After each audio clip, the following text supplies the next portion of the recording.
Hello guys, कैसे हैं आप सभी। आशा करता हूं आप सभी अच्छे होंगे। आज मैं लेकर आया हूं आपके लिए एक नया सेशन जिसका नाम है भारत में पुर्तगालियों का आगमन। और इसमें हम पढ़ेंगे वास्को डी गामा के बारे में, पेड्रो अल्वारेज कैब्रल के बारे में, फ्रांसिस्को डी अल्मीडा के बारे में, अल्फांसो डी अल्बुकर्क के बारे में, निन्हो डी कोन्हा और डिक्लाइन। ये जो आपको फेमस पर्सनैलिटीज़ दिख रही हैं, इन्हीं से क्वेश्चंस आते हैं पोर्टुगीज़ के बारे में। और इससे बाहर आपको एग्ज़ाम में कुछ भी नहीं मिलेगा। अगर आपको हैंड रिटन नोट्स चाहिए होंगे तो मैंने वो भी प्रोवाइड कर रखे हैं at the end of this video. और साथ ही आपको अगर पीडीएफ चाहिए होगा तो आप हमारे चैनल यूपीएससी एंड एसएससी तैयारी के ही टेलीग्राम चैनल को ज्वाइन कर सकते हैं। तो चलिए शुरुआत करते हैं।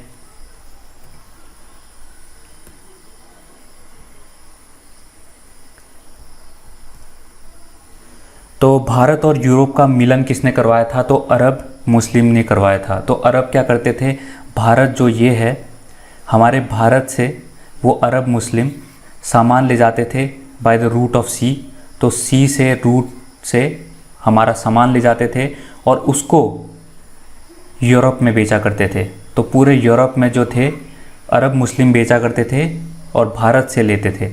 तो ये मीडिएटर की तरह काम करते थे, जो कि बीच में दलालों की तरह काम करते थे, जो भारत से स्पाइसेस, टी और भी बहुत अच्छे काली मिर्च ऐसे मसाले लेके वो यूरोप में बहुत महंगे दामों में बेचा करते थे। अरब भारत में मसाले, सिल्क आदि सामान महंगे दामों में यूरोप में बेचा करते थे। 15वीं शताब्दी में यूरोप में नई जगहों को खोजने का जुनून सवार था। तो 15वीं शताब्दी में यूरोप ने बहुत ही ज़्यादा ढंग से अपने आप को विस्तार कर लिया था। उसने अच्छे जहाज़ों का निर्माण कर लिया था, जिसकी वजह से उसकी अर्थव्यवस्था भी बहुत अच्छी हो गई थी और उसने बहुत सारे सामान जो थे उसको और ज़्यादा ज़रूरत पड़ने लग गई। तो ये थे अरब मुस्लिम्स, जो कि मीडिएटर की तरह काम करते थे और अपने साथ सामान जो थे भारत से खरीद कर यूरोप में बेचा करते थे। तो जहाज़ों के निर्माण की वजह से यूरोप बहुत ही ज़्यादा विस्तार हो गया, उसका अर्थव्यवस्था बहुत अच्छी हो गई, लोगों को सामान की बहुत ज़्यादा ज़रूरत पड़ने लगी। और 11 महीने जहाज़ से यात्रा करने के बाद, तो 11 महीने जहाज़ से यात्रा की पुर्तगाल से और वो पहुंचा कालीकट। तो वो कौन था? तो वास्को डी गामा था। तो वास्को डी गामा 3 जहाज़ जो थे वास्को डी गामा के नेतृत्व में कालीकट पहुंचे। जहाज़ को गुजराती पायलट चला रहा था और गुजराती पायलट का क्या नाम था? तो गुजराती पायलट का नाम था अब्दुल माजिद।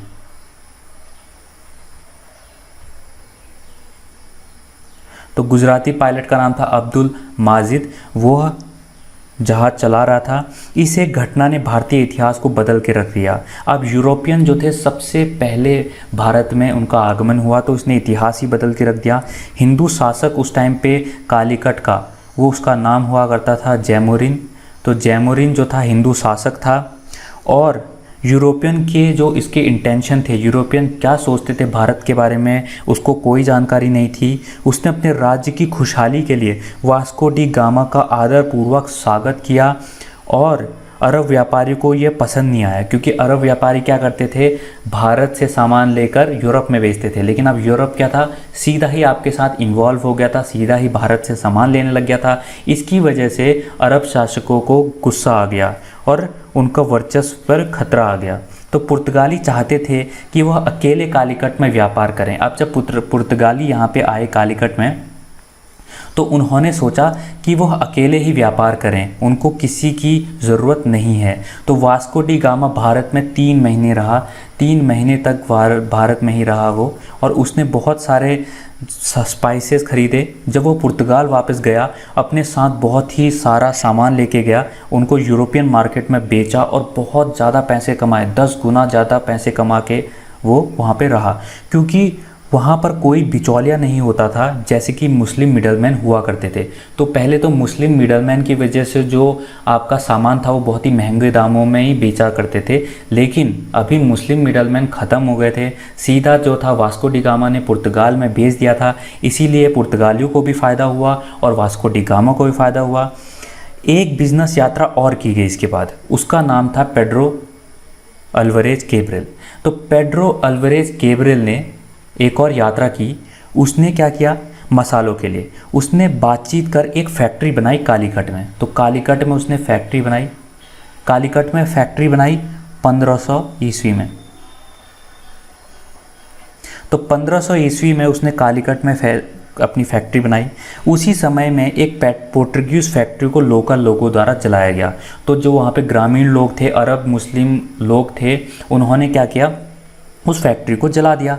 इसके विरोध में केबरल ने क्या किया, अपने जहाज़ों से बम बरसाए तथा 100 लोगों को मार डाला और उनके जहाज़ भी जला दिए। तो अरब मुस्लिमों के जहाज़ जला दिए गए, लोकल लोग जो वहाँ पर रहते थे उनको मार दिया गया। उसके बाद केबरल और स्थानीय राजाओं के बीच बहुत सारी संधियाँ हुई। तो संधियाँ हुई, लेकिन संधियों में फ़ायदा किसका हुआ, जो जीता था। तो जीता कौन था, केबरल जीता था। तो केबरल को इससे बहुत ज़्यादा फ़ायदा हुआ और पोर्टुगीज़ की इधर पे वर्चस्व कायम हो गया। फिर उसके बाद आता है फ्रांसिस्को डी अल्मीडा। अब फ्रांसिस्को डी अल्मीडा कौन था? फ्रांसिस्को डी अल्मीडा सन 1505 में पुर्तगाल के राजा ने गवर्नर नियुक्त किया था भारत के लिए। वो गवर्नर कितने साल के लिए रहता था भारत में? तो 3 साल के लिए उसको स्थापित करने की बात कही गई थी।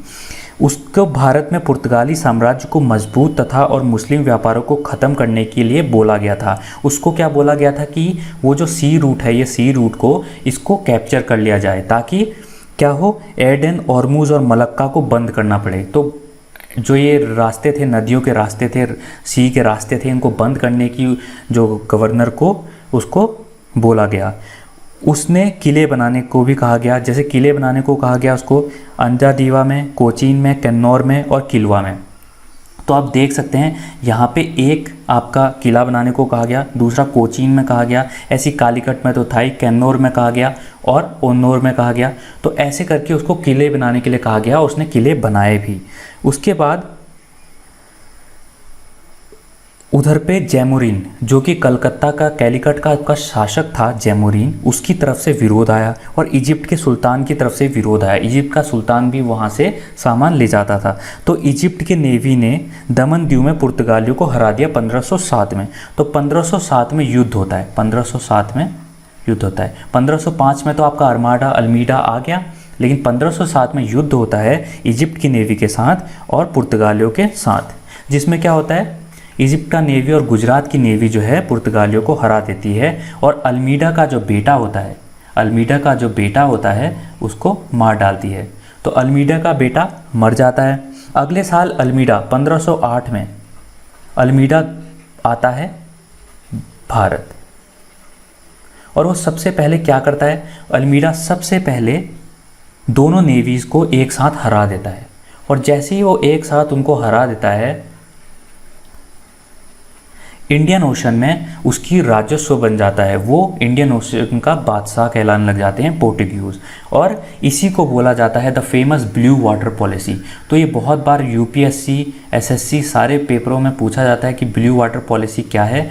तो अल्मीडा की जो आपकी जो सी थे, जो आपके समुद्र थे, उस पर अल्मीडा के जो राज था, उसको शासन था, उसको बोला जाता था ब्लू वाटर सिस्टम या फिर कार्डजे सिस्टम। अब उसके बाद आता है अल्फोंसो डी अल्बुकर्क। तो अल्बुकर्क कौन था? अल्फोंसो डी अल्बुकर्क मैं लिख देता हूं।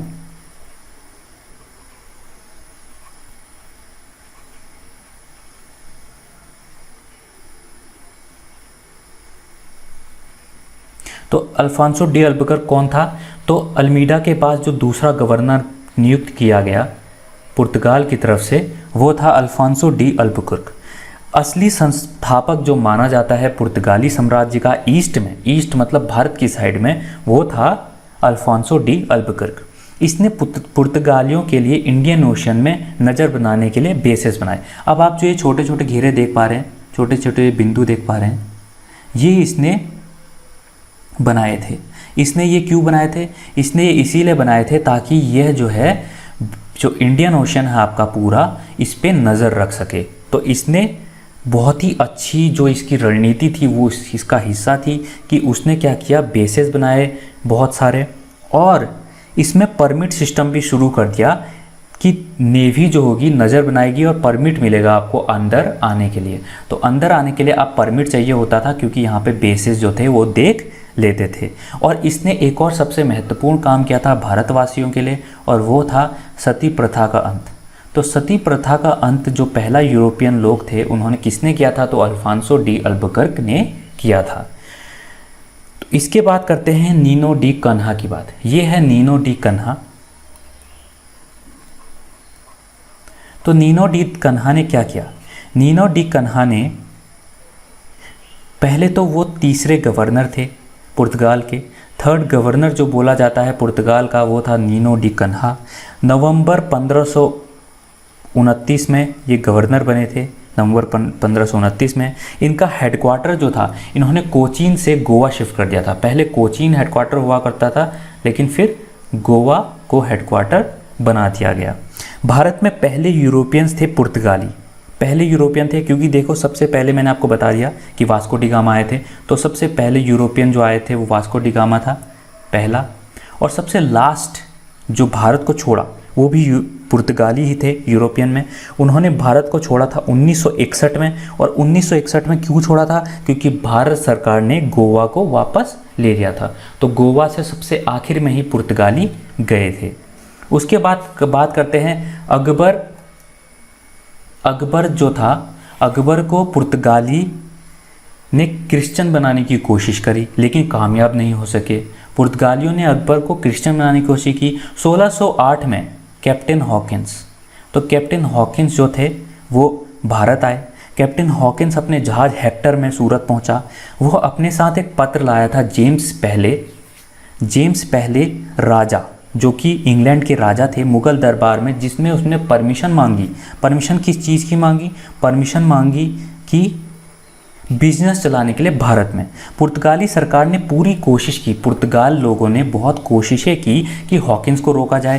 क्यों रोका जाए? क्योंकि ये ब्रिटेन का था और पुर्तगाल का भी वर्चस्व चल रहा था। तो उसने कोशिश की कि कैप्टन हॉकिंस को रोका जाए। कैप्टन हॉकिंस को तुर्क भाषा भी आती थी, मतलब तुर्क भाषा अकबर को भी आती थी और तुर्क भाषा कैप्टन हॉकिंस को भी आती थी। तो क्या हुआ? तो इन दोनों में बहुत अच्छा मिलाप हो गया। जहांगीर और कैप्टन हॉकिंस में भी मिलाप हो गया। तो क्या हुआ? जहांगीर जो था, शहंशाह था, वो बहुत खुश हो गया। और हॉकिंस को जहांगीर ने क्या किया?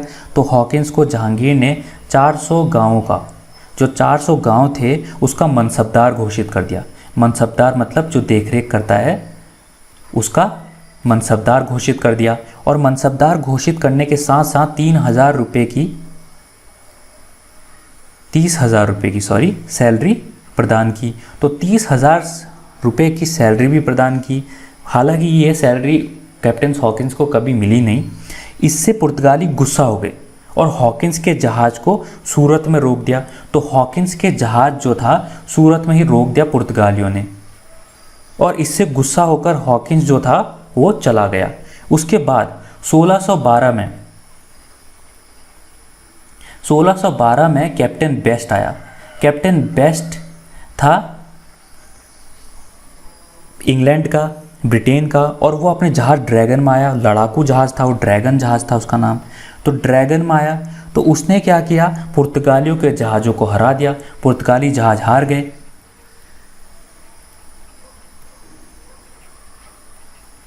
पुर्तगाली जहाज़ हार गए। और इससे जहांगीर क्या था? जहांगीर बहुत ज़्यादा इम्प्रेस हो गया। तो जहांगीर जब बहुत ज़्यादा इम्प्रेस हो गया तो 1613 में पोर्टुगीज़ ने मुग़ल जहाज़ को कब्ज़े में ले लिया, और जिससे जहांगीर को पोर्टुगीज़ से नफ़रत हो गई और आपके ब्रिटेन से मोहब्बत हो गई। तो उसके बाद क्या किया? जो जितना भी मदद थी जो पोर्टुगीज़ को मिलती थी मुग़ल द्वारा, वह बंद हो गई। और आखिर में 18वीं सेंचुरी में पोर्टुगीज़ ने अपनी व्यापारिक महत्व जो था भारत का, वह खो दिया। तो भारत को पोर्टुगीज़ ने खो दिया।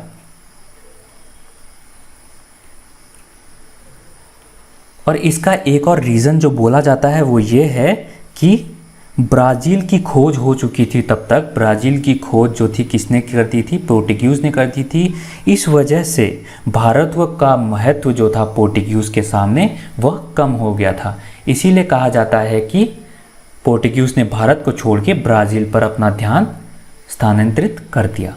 तो गाइज़ ये था आज का सेशन। अगर आपको ये पसंद आया तो प्लीज़ लाइक कीजिए, शेयर कीजिए, सब्सक्राइब कीजिए, and thank you so much. God bless you all.